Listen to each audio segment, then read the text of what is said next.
Welcome back to the Michigan Business Beat, brought to you on the Michigan Business Network. I'm Chris Holman, and we're coming to you from Mackinac Island, and that's because the Detroit Regional Chamber of Commerce here at the Grand Hotel is having their annual policy conference.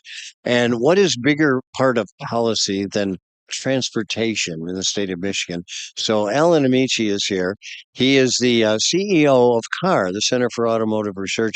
Alan, it's always good to see you. How you doing? I'm doing fine, thanks. Good to see you, Chris. Good to see you, my friend. Let's take 30 seconds and acquaint everybody with CAR. Mm-hmm. CAR, the Center for Automotive Research, is a 501c3 nonprofit organization.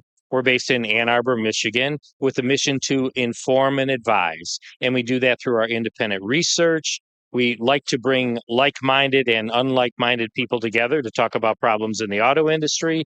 And we also conduct our annual event, which is MBS, our management briefing seminars each year. That's the nature of CAR. Well, and that's it in a nutshell. But you've got a couple of launches coming up, and I don't know what order you want to do them in, but take it away. Sure.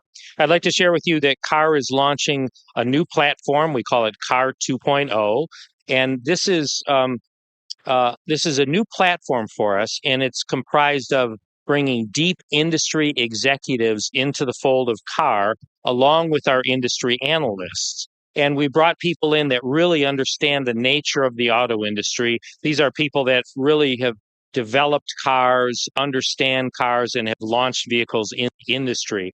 And it's brought together a powerhouse of executives and industry analysts. And our goal with CAR 2.0, this platform, is to be able to answer the but also the so what.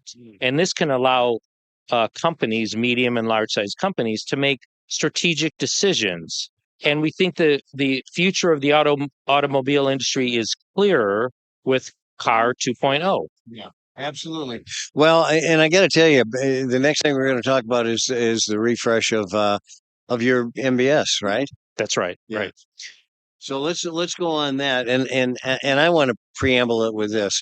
It is an awesome couple of days in Traverse City, and we run into people. As a matter of fact, one of the guys from Bosch I ran into at an AI conference in Beijing, China, recently. So you get the people there. The reach of our manager briefing seminar is awesome. It does reach globally. So we are announcing a refresh of MBS 2024, and so MBS is going to have a new look and a feel.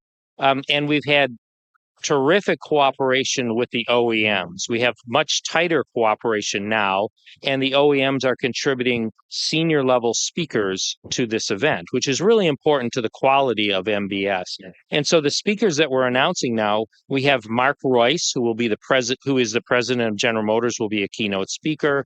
Joe Hinrichs, the CEO of CSX, will be a keynote speaker. Alan Swan, the president of Panasonic Energy Systems North America, will be a keynote. Robert Lee, the president of LG Energy Systems North America, will be a keynote. We also have speakers from Toyota, Honda, Ford, ZF, Eaton, and other companies that are Rivian that are also going to be participating in it. So much more involvement from our OEM partners. In addition to this, on Thursday, we're announcing a program with AAI, the Alliance for Automotive Innovators, which will be on supply chain. So this will be Thursday afternoon.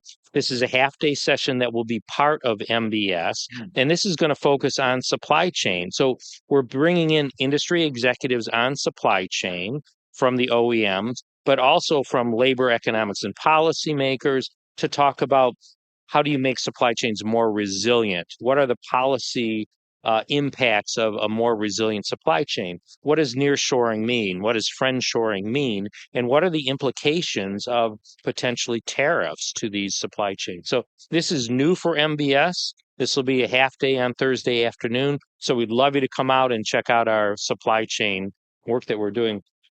Additionally, we have a section on EDCs for economic development corporations. So we're going to have a number of sessions during MBS where we're going to bring in economic developers from across the country, the Great Lakes region, but also other regions. And we're going to talk about site selection or what's important for our economic developers to land big projects within their states. And so we want to have a dialogue that, can enhance the ability for automakers to put plants and projects within the United States. So we got some terrific items coming up for MBS. I love that economic development piece. One of the big movements right now is, do you have a big area that can be like a research park type thing, like 500 acres, and be able to put all these OEMs and suppliers within proximity, and nobody has those spots. And it takes time to develop them as well, whether it's infrastructure or utilities. There's a lot of planning that's involved in it, and it's difficult to do in 1 year or 2 years. It does take some time. And so we want to get economic developers to talk about these things. We want them to hear from the OEMs on why this is important so they can do the planning and so we can be ready to go. Yeah. And what we're looking for when we relocate. Alan Amici, CEO of CAR, the Center for Automotive Research. Thanks for being with us, my friend, and the work you do. Pleasure to be with you, Chris. Good to see you. All right. You're watching the Michigan Business Beat on the Michigan Business Network, and we're coming to you right now from the Grand Hotel, because that's where the Detroit Regional Chamber of Commerce has their annual policy conference. I'm Chris Holman, and we'll be right back with more.